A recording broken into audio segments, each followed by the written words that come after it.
الفيديو ده لكل بنت ابوها اخوها جوزها خطيبها بيقول لها دايما ان الستات مكانهم المطبخ. اول ما يقول لك كده خش عليه بالفيديو ده على طول. اكيد طبعا مفيش حد ما يعرفش نادي يونيون برلين الالماني اللي بينشط في البوندسليجا الالمانيه، وهو بالمناسبه نادي عريق وكبير وليه تاريخ في اوروبا وفي المانيا. النادي ده حاليا بيعيش فتره اشبه بالكابوس لانه مهدد بالهبوط للدوري الدرجه الثانيه الالماني، وبيقدم موسم سيء كرويا جدا. عشان يجي عمك ديريك زينجلر رئيس النادي يقرر ان هو يقيل المدير الفني للفريق ويعين بداله المساعد بتاعه، والمساعد بتاعه هو ماري لويس. عشان تبقى ماري لويس هي اول مديره فنيه في التاريخ لفريق كره قدم رجالي. وقيرته اي فريق، ده نادي كبير وعريق زي نادي يونيون برلين اللي ليه صولات وجولات في المانيا وفي اوروبا، وبينشط طبعا في الدوري الدرجه الاولى الالماني. المنصب اللي اخدته ماري لويس ده مش صدفه او واسطه، انا هديك نبذه صغيره جدا عن مسيره ماري لويس وانت احكم بنفسك.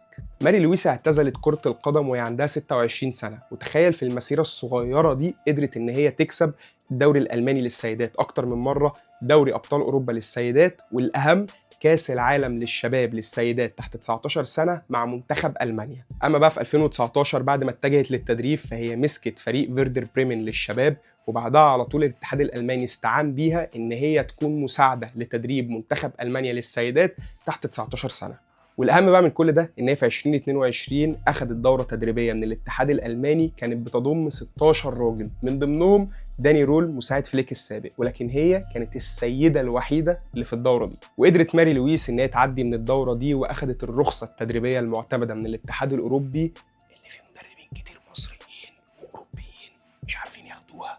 تفتكر بقى بعد كل ده ماري لويس هتقدر ان هي تعدي بنادي يونيون برلين من المرحله الصعبه دي، خصوصا ان ماري عندها اول مباراه ليها كاول سيده مديره فنيه في التاريخ بكره السبت 17/4/2026 قصاد نادي فولفسبورج الالماني في الدوري الالماني.